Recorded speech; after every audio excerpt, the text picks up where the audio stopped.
আসসালামু আলাইকুম ওয়ারাহমাতুল্লাহ। আমি এখন কথা ও কবিতা পাঠের আসর পর্ব ৮১ শুরু করছি। এখন যে কবিতাটি নিয়ে আলোচনা করছি, কবিতাটির নাম ঝরা পাতার মতো ঝরে গেলে।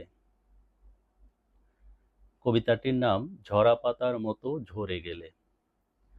কবিতাটি আমারই লেখা।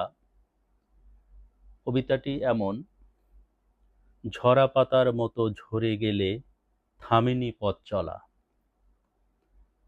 ঝড়ের মুখে দাঁড়িয়েছি আমি, অগ্নিদীপ্ত প্রাণ। তোমার ফেলে যাওয়া ক্ষতই শিখিয়েছে নির্ভয় চলা। অশ্রুর ভেতর গড়ে তুলেছি আত্মমর্যাদার জ্ঞান। দেখুন কথাটা কি, যে ঝরা পাতার মতো ঝরে গেলে কিন্তু থামেনি পথ চলা। মানে এই পথ চলা কিন্তু কোন পথ চলা? মানে তুমি তো ঝরা পাতার মতো ঝরে গেছো জীবন থেকে, কিন্তু আমার পথ চলা থামেনি। কিন্তু এটা কোন পথ চলা?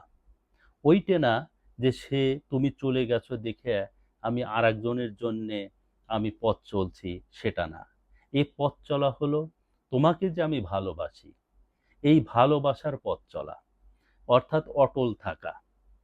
তোমার প্রতি আমার অটল থাকা এবং আমার নিজেকে প্রতিষ্ঠিত করা, এটাই এই পথ চলার কথা বলা হয়েছে। ঝড়ের মুখে দাঁড়িয়েছি আমি, অগ্নিদীপ্ত প্রাণ। মানে ঝড়ের মুখে দাঁড়িয়েছি আমি। কোন ঝড়ের মুখে দাঁড়িয়েছি? যেমন তুমি চলে গেছো, আমার জীবনে একটা আঘাত এসেছে, একটা বাধা এসেছে। এইটাই হলো যেন আমার ঝড়। এই ঝড়কে আমাকে পাড়ি দিতে হবে। এই জন্য বলা হয়েছে যে ঝড়ের মুখে দাঁড়িয়েছি আমি, অগ্নিদীপ্ত প্রাণ। আমার প্রাণটা অগ্নিদীপ্ত। অগ্নিদীপ্ত, দীপ্ত মানে আলো বা জল জ্বলে আগুনের মতো। অগ্নিদীপ্ত আলো। তো আমি ঝড়ের মুখে দাঁড়িয়েছি অগ্নিদীপ্ত প্রাণ। তোমার ফেলে যাওয়া ক্ষতই শিখিয়েছে নির্ভয় চলা। অশ্রুর ভিতর গড়ে তুলেছি আত্মমর্যাদার জ্ঞান। দেখুন, তোমার ফেলে যাওয়া ক্ষতই শিখিয়েছে নির্ভয় পথ চলা। কারণ তুমি আমাকে চলে গেছো, আমাকে ফেলে চলে গেছো, কিন্তু তোমার এই ফেলে যাওয়া ক্ষত, এই ক্ষত মানে কি? ক্ষত মানে তো এটা, ক্ষত মানে এটা রূপক অর্থে ব্যবহার করা হয়েছে। এটা মানে হলো ঘা বা জ্বালা, যন্ত্রণা। মানে তোমার ফেলে যাওয়া যন্ত্রণা বা যে কষ্ট বা আঘাত, সেইটাই আমাকে শিখিয়েছে নির্ভয়ে পথ চলা। তাই বলেছে অশ্রুর ভেতর গড়ে তুলেছি আত্মমর্যাদার জ্ঞান। মানে চোখের জল না, তুমি চলে গেছো, আমার যে চোখের এই যে অশ্রু ঝরে পড়ছে, এই চোখের অশ্রুর ভিতর গড়েছি আমি আত্মমর্যাদার জ্ঞান। আমি অশ্রু ফেলেই আমি ক্ষান্ত না, এই অশ্রুর ভিতরে আমি গড়ে তুলছি আত্মমর্যাদার জ্ঞান। এই পথ চলা আমার। তুমি চলে গেছো, তুমি ঝরা পাতার মতে ঝরে গেলে থামেনি পথ চলা, এই পথ চলা। যে ডাল থেকে ছিঁড়ে গেলে সে ডাল আজও সবুজ। মিথ্যার শীতে মরে না যে সত্যের অরণ্য। স্বার্থের কাছে মাথা নোয়ায় না প্রেমের কোনো রুজ। বিদ্রোহ আমার বুকে জ্বলে সূর্যেরই ধন্য। দেখুন, যে ডাল থেকে ছিঁড়ে গেলে সে ডাল আজও সবুজ। হ্যাঁ, এটাই।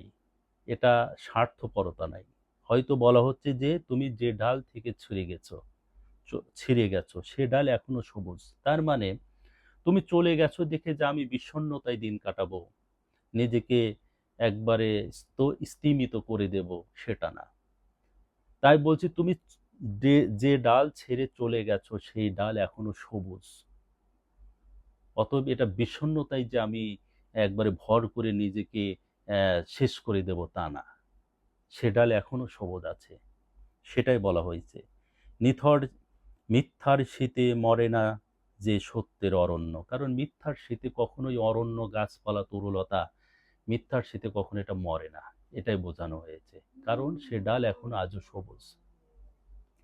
স্বার্থের কাছে মাথা নোয়ায় না প্রেমের কোনো রোজ। কারণ স্বার্থের কাছে মাথা নোয়ায় না, প্রকৃত প্রেম যেটা সেটা কিন্তু স্বার্থের কাছে কখনো মাথা নোয়ায় না, সেটাই বলা হয়েছে।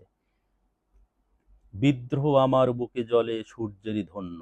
দেখুন, বিদ্রোহ আমার বুকে জ্বলে সূর্যেরই ধন্য। কেন সূর্যের ধন্য দেওয়া হয়েছে? কারণ এখানে বলা হয়েছে বিদ্রোহ আমার বুকে জ্বলে সূর্যেরই ধন্য। মানে যে সূর্য থেকেই তো তাপ আসে। সেই তাপ, সেই তাপেই তো আমি আলোকিত হই এবং সেই তাপের দ্বারাই আমি চলি। কারণ আমি দেখি, আলোকিত হই। তো এটাই রূপক অর্থে বলা হয়েছে সেই সূর্যটাই তুমি। আর সেই তুমি যে দেয়া আমার ক্ষত, যে ক্ষত আমার যন্ত্রণা দিছো, ওইটাই আমার তাপ। আর ওই তাপেই আমি ঘুরে দাঁড়াবো। এটাই বলা হয়েছে যে বিদ্রোহ আমার বুকে জ্বলে সূর্যেরই ধন্য। এটা রূপক অর্থে ব্যবহার করা হয়েছে।